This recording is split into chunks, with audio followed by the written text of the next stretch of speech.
So the first time that I guess we all noticed Ryan was, I knew of him in the amateur scene. I mean, he won championships, but he came up behind a couple guys like I did. I came up behind Michael Essie, and then all of a sudden he popped onto the scene on Factory Suzuki, and it's like, oh wow, like kind of where did he come from? And then ended up running or racing and having some really solid races, pretty soon right off the bat, and that was kind of the start of his career. Did I ever think we would be in the 450 class together and being and the premier guys? No, I never thought of that. Him or myself, really. I mean, I knew we both had the potential to do that, but I think Ryan's lights career was good, but he had some ups and downs, and he also showed some weaknesses that are very magnified when you go into the 450 class. So I think for anybody that lines up, you say, well, there's always that what if, or can he do it? Can he cut the mustard? For myself and maybe a lot of others that we didn't really know if he could. Any advice heading into retired life? It's a bit of a change. At first, you don't really notice the change, but then I guess it probably kicks in a little bit different for everybody else. 6 months, 8 months, 10 months, 2 years.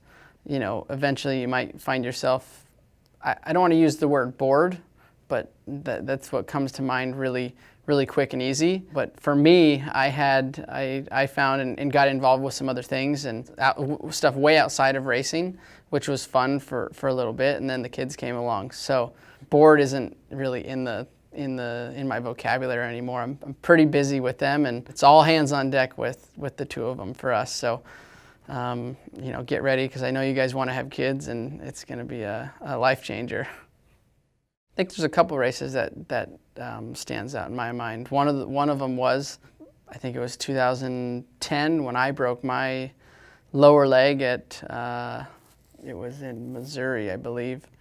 We were battling pretty close there. I think I was 11 points down from him. Came into a hard 90. I ran it in on him. We both fell. I got up in front, and then I think a lap later that ended up happening. So that's a pretty memorable moment for me.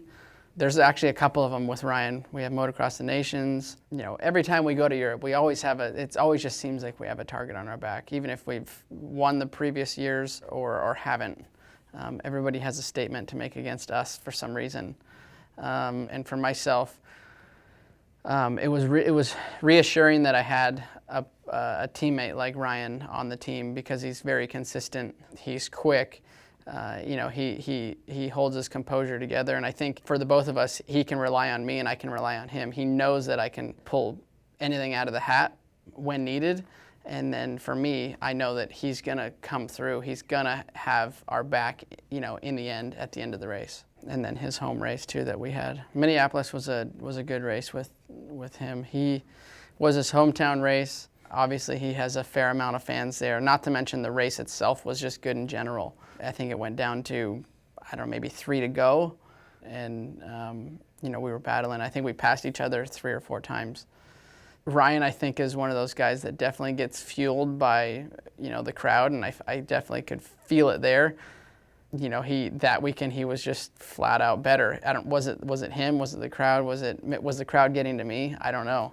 All I know is I could hear them every single lap that we came around.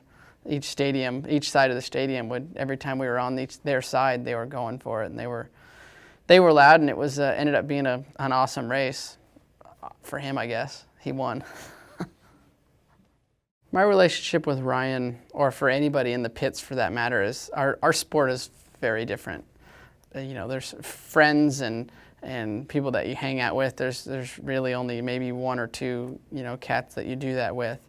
But I think for me on that end, Ryan was a guy that I knew that wasn't going to pull anything funny. Was a very serious person when we were down on the track or in staging. So as for pulling tricks and games, I'm not good at it, and neither was him. So I was definitely more joking with, maybe not with Ryan in person, or not with him, but with his guys around, Beaker, Mikey, things like that, and maybe that got to Ryan a little bit, but it wasn't what I was trying to do. It was more or less like to lighten the mood a little bit. Everything is so serious down on the line, and it's all the pressure is on all of our shoulders from all of our teams. That's the only time that, what else are we going to do? Stand around and just stare at each other? What I respect about Ryan's racing career probably the most, his career was that he had a great career. The consistency probably comes to mind before anything. Not the fastest guy out there, but always the guy that's there every single weekend. Knowing for me racing him, he was always the one that, perfect scenario, I pull the whole shot, I'm in the lead, Dunge is in second.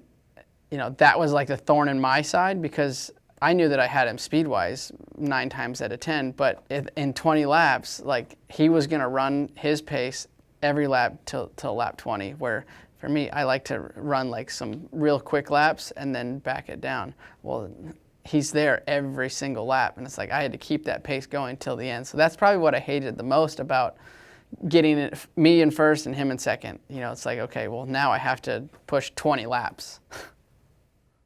Consistency would probably be what I would put next to his name. It says Ryan Dungey, and then it would, it'd say the word consistent next to him.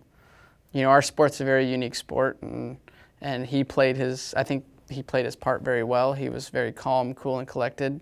He got a lot of flack for that to a certain extent. Everybody wants to see, well, say what's on your mind. Well, you have to be politically correct. If we really said what we really wanted to say, things probably wouldn't go over very well once we got back to the truck or Monday morning. So, he probably did a better job at it than me, but I think got a lot of flack for it also on the other end.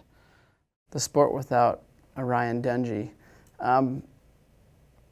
maybe better. I think there's a lot of people out there that, on one hand, when any athlete leaves, they're bummed and they're like, well, come back. But it opens the window up. It opens that space up for another somebody, whoever that's going to be. I mean, it's a revolving door, especially our sport, I think, because it is such a short lifespan. And there's always going to be somebody else, behind that's going to pop in and be the next me, be the next Ryan, be the next Ricky. I can't use the word Chad yet because he's still racing. That